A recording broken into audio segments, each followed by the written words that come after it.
Okay, so it is time for another mini review. Before I get into everything that I want to say in this video, I just want to let you guys know that yes, I am very much aware that you are now getting 2 mini reviews back to back for those of you who watch my videos every time that they're uploaded, and generally I like to mix things up. But the thing is, with last week, I kind of had to make my last video of the week a review because I needed the other two to be done first. But for the remainder of the year, what I intend to do is have my reviews or updates done every Monday. So that's why, just on this occasion, we have them going back to back. We have a lot to get through, you guys. I have 2 books that I want to do mini reviews on, plus I have some DNFs. Yeah, and we're going to get into the DNFs first. So let's get right into it. You're watching Mr. Francy Reads. Let's discuss. Love coffee. Alright, let's do this, guys. Alright, so first things first, let's talk about DNFing. You know what? I came into January having not DNF'd any book at all in December, and I started to wonder if I would DNF another book again because, as you guys know, I do my end of year videos and that includes all the books that I did DNF for the year, and one of my goals for 2021 is to go back to doing my seasonal DNFs. Oh yeah, hold up, some of you don't know what DNF means, and that's totally fine. DNF is an acronym that stands for Did Not Finish. In other words, you picked up a book, you started reading it, and then you went, that book is not for me, and you put it back down, and you never pick it up again. That is a DNF. You did not finish. So I was starting to wonder if I was ever going to DNF another book again, because I had such a great month in December, and honestly, the second half of the year, I didn't DNF anywhere near as much books as I did in the first half, so I was thinking, will this ever happen again? Well, my friends, it did not take long. Week 1 of January 2021, and I've already DNF'd 2 books, and we're going to talk about them right now. Now, it's very important for you to know that I did not start, I'm not showing you the books that I read in order for this week. So I read 2 books and then I DNF'd 2 books, but I want to show you my DNFs first so we can end on a positive note. So the first book that I DNF'd was the 3rd book that I picked up in 2021, and that is this book. Now, this is an ARC, so I'll show you the spine. It is called Foul is Fair by Hannah Capin. Now, if you remember me doing my monthly TBR for January, I was really excited about this book because I loved the cover. And, well, one of the lessons that I thought I'd learnt in 2020 was don't judge a book by its cover, and I guess I should, continue to try and do that because I love the colours on this cover. Now, I don't know if it's coming through to you quite clearly through the camera, but the colours of this book are pink and yellow. There is no other colour other than pink and yellow. You might be seeing red here. There's, I guess, a little bit of black in the lipstick, but this is pink, this is pink, this is pink, and then on the back, we have pink. This might come through as red, but it actually is pink and yellow. And I love these 2 colours together, and I thought it was going to be a really beautiful book. It was not only not as pretty as I thought it was going to be, but I tell you what, this book was just too much for me. It opens up with a prologue where we have this woman who is holding a knife, and we get a description of how very sharp this knife is, and seriously, the metaphor for how sharp the knife is it is so sharp that just by looking at it, you will start bleeding.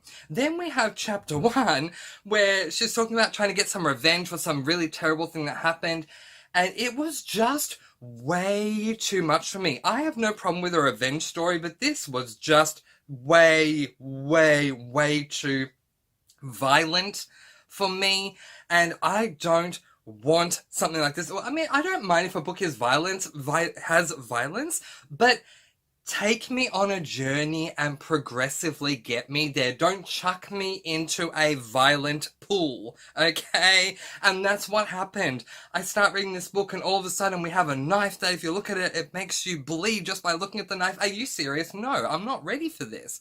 Now, to the second book that I DNF'd in 2021, and unfortunately, this is a book that I actually purchased in April of prior to April in 2020, and I was really excited to get to it, and then I started reading, and no, again, let's not judge a book by its cover, and that book is Princess Ben by Catherine Gilbert. Murdoch. Before I tell you why I DNF'd this book, let me give you a little bit of background on this book, and I mean the tiniest little bit.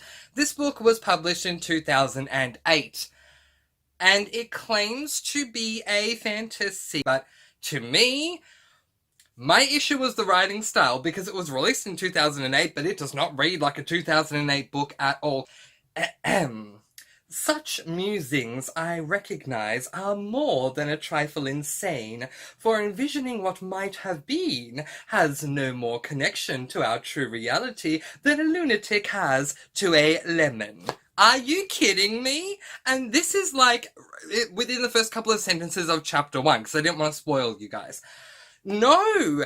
I mean, I really, really wanted to read this, but the more I went on and on and on through chapter 1, the more it was just annoying me. Especially if you're releasing a fantasy book in 2008 and not a fantasy book in the 1950s, okay? Please, can you write with a modern writing style, an easy-to-read writing style? This is a fantasy, it's not a historical fiction, it's not a classic. I need some coffee before we move on.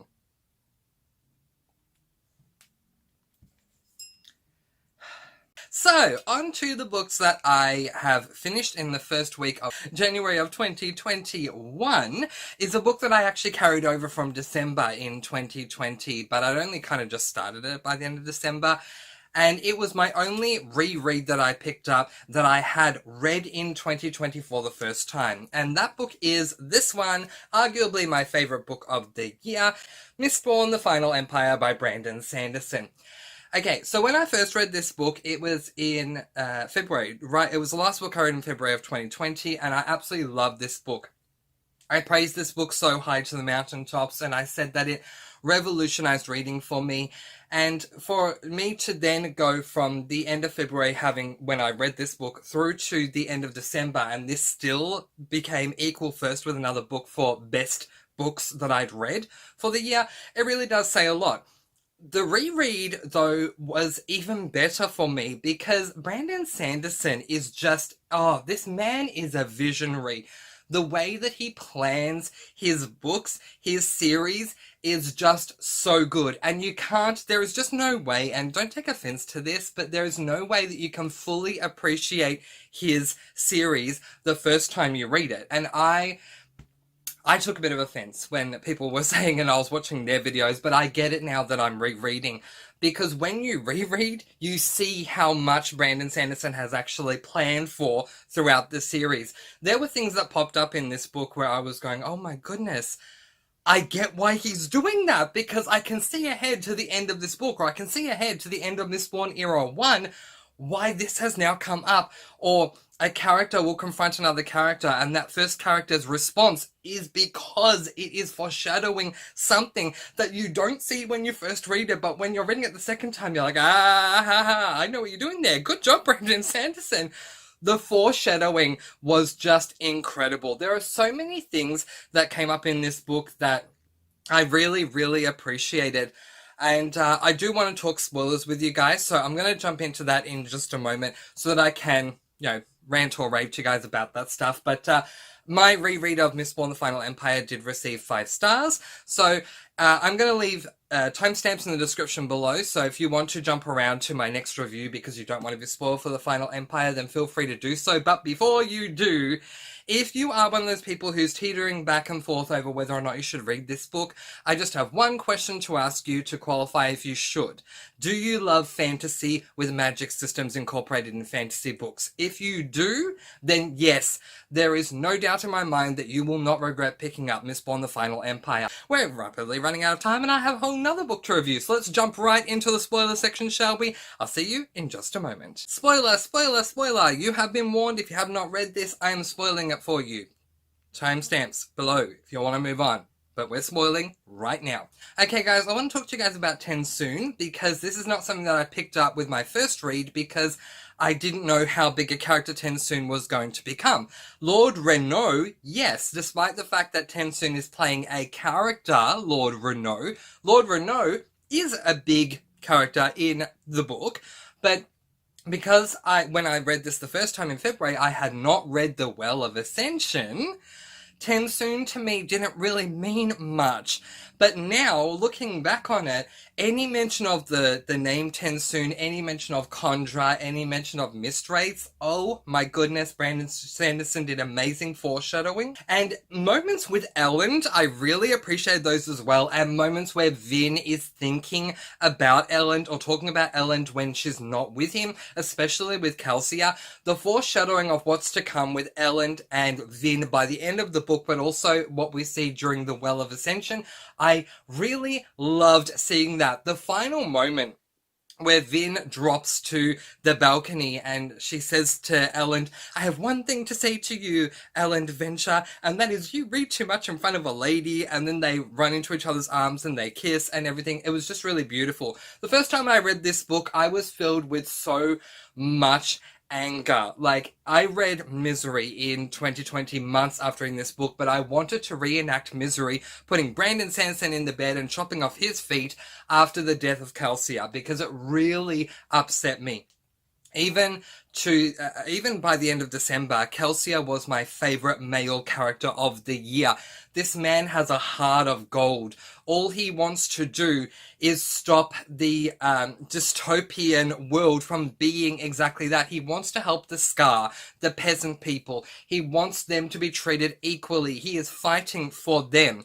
And so the fact that Brandon Sanderson killed off such a character who is just has such a beautiful soul really, really angered me. But going in for the reread, I was prepared for this. And honestly, even when I was at the 3/4 mark, I was just going, okay, Kelsey's going to die. When's it going to happen? And it took a lot longer than I thought it was going to take for Kelsey to finally die.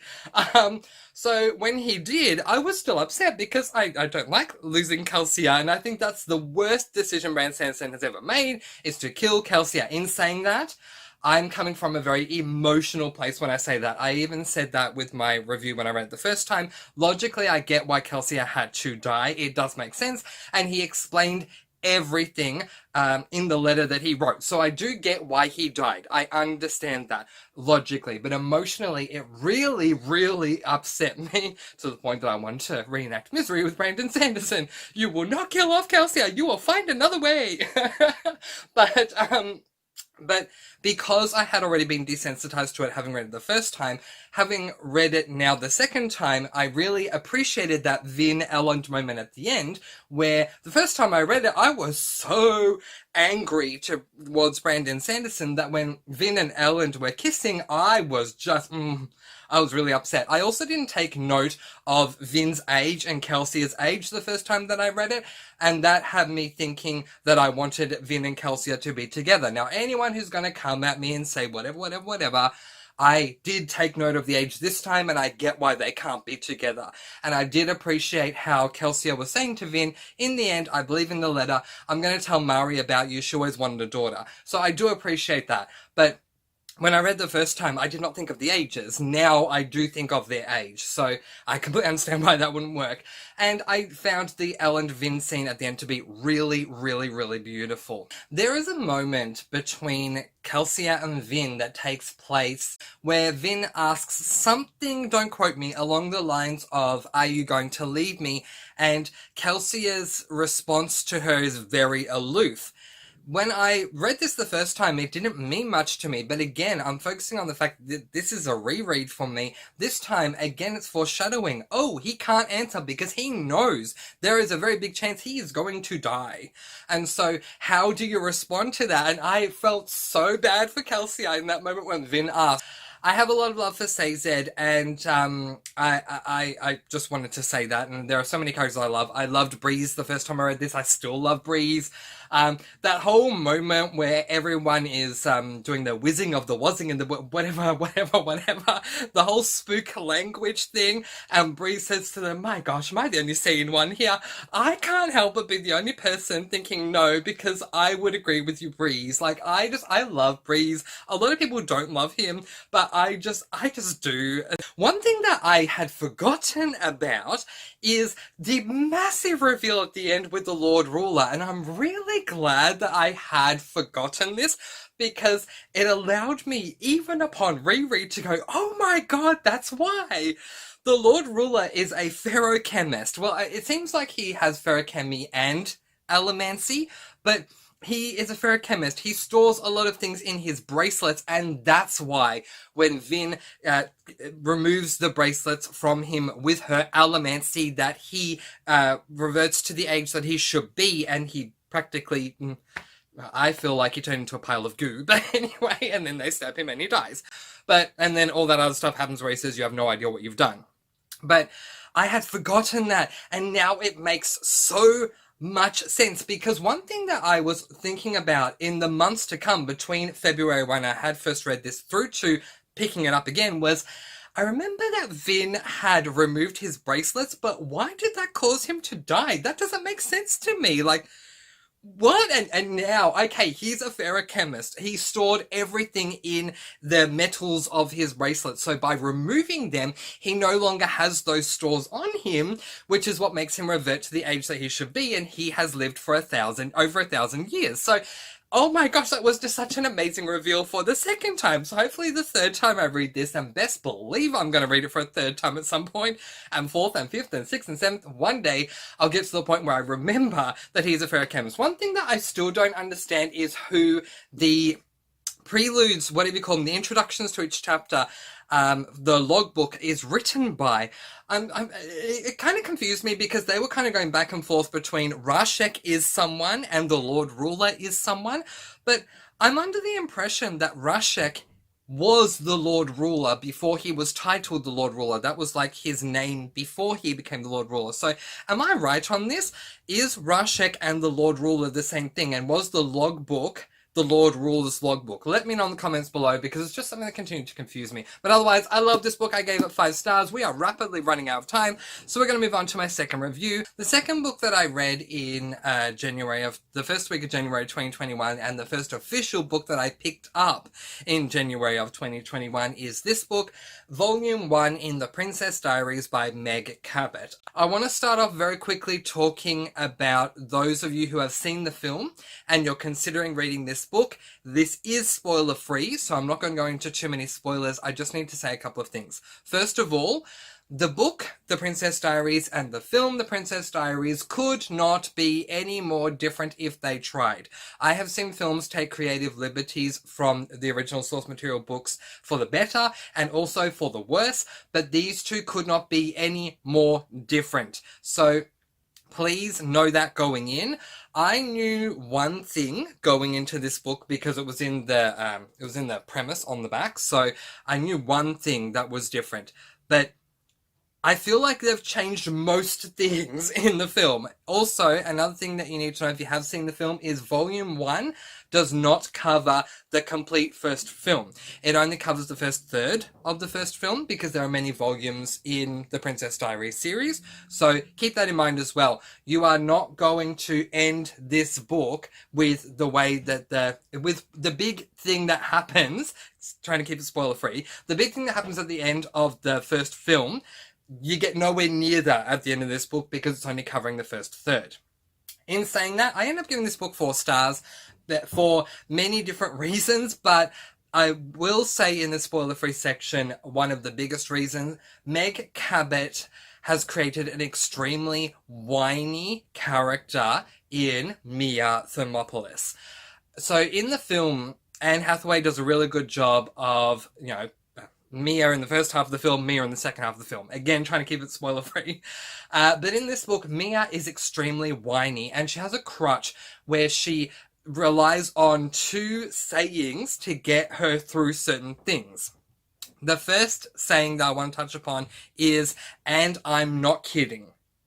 This phrase, "and I'm not kidding," probably came up 50 times in the book. And I'm not kidding about that. So pretty much every time something happened that surprises Mia and she's talking about it, she says, "and I'm not kidding. This happened, and I'm not kidding, and I'm not kidding, and I'm not kidding." And it just really annoyed me because I just feel like Meg Cabot could have come up with a number of different other taglines she could have used two more words, which were why me. Now, I hadn't heard the words why me, except for one person in my life who has said that many times around me. I had not heard it other than that. But in this book, it came up that many times. Why me? Why me? Why me? Why me? It probably again came up about 50 times. And so I can't give this book 5 stars because both of those taglines really annoyed me with how repetitive they were. I feel like Meg Cabot could have done so much more than keep repeating the same thing as a response to Mia's shock. Princess Diaries, spoiler, spoiler, spoiler. You've been warned, we're going into the spoiler. Now, this is a spoiler for the book and the film, because I can't help but cross over between the two. I love the film so much, and the film is what inspired me to read the original source material. So please keep that in mind. It's not just spoiler of the book, but the film also. Okay, if you've seen the film, let's discuss it, shall we? We have a princess who wakes up one morning to find out that her grandmother, who never visits her, who is played by the lovely Julie Andrews, comes over to Anne Hathaway, who plays Mia, to tell her that her father has passed away, and because her father has passed away, she is now the princess, officially, of Genovia, and one day become queen. One day, very soon, she's meant to take over her father, who was king, his place. So we get this very interesting storyline of different things that are going on, starting off with Princess Mia before Julie Andrews even comes into the movie at high school, being someone who is a shadow. A lot of people ignore her. Sometimes she's called a freak, but she just really doesn't like her existence because, you know, there is a whole lot of issues going on there. She's not weepy, she's not whiny, she is here, but it's just kind of made obvious with little things that will happen here and there. She has some bullies that are, you know, verbally torturing her and stuff like that, so we can pick up on that. And then she has a friend who is portrayed as an absolute ditz, whose name is Lily, not in the book. Lily, you guys, is... oh my gosh, she is so smart. Let's talk about Queen Clarice. In the film, Queen Clarice is played by arguably my biggest idol of all time, Dame Julie Andrews, and to me, she is the best queen that you can ever see. Everything about her is just so perfect, and then you get this trash. I am so glad that Disney took so many creative liberties and said, you know what, the queen in this book, we're not going down that road. We're going to get Julie Andrews and we're going to do it this way. I'm so glad they did, because the queen, or grand-mère, because grand-mère is French, and so it's grand-mère Clarice rather than... we don't see her referred to as Queen Clarice. And that's another big thing. We do need to talk about Queen Clarice, but I just want to jump in here and say, the one thing I knew going into this book is that in the film, as I said, the dad has died, so that's why Queen Clarice comes down and tells Mia that she's a princess. In the book, the dad does not die at all. From the beginning, he's alive. At the end, he's still alive. So this creates a completely different set of circumstances. But grand-mère is so completely different. She smokes a cigarette. She is absolutely terrifying. She has eyeliner that is tattooed onto her eyes to save her time in the morning. I mean, this woman is scary. If they wanted to make Princess Diaries a horror, thriller, suspense type thing, it would work keeping grand-mère, but for Disney, for Princess Diaries, it just doesn't make sense to keep grand-mère at all. I did not like grand-mère. The only time I did like her was when she came upstairs to tell Mia's mother and her father, who's on the phone with the mum, that Mia can still go to the dance thing that the school's organised. There are other differences. The chauffeur, who Joseph, that's it, from the film.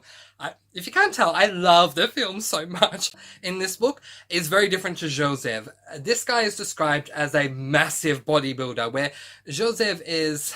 I wouldn't call him a massive bodybuilder. I would just call him someone who, you know, if he gives you a death stare, you'll probably faint, but I don't see him as a bodybuilder. So that was very, very different. Mia also makes a friend. So Mia and Lily have a big fight because another big difference between the film and the book is that Mia gets outed as a princess in the book before she gets the chance to tell Lily. In the film, she tells Lily before the news breaks, so there is no massive breakup of the friendship that occurs, and if there is, then I've forgotten it.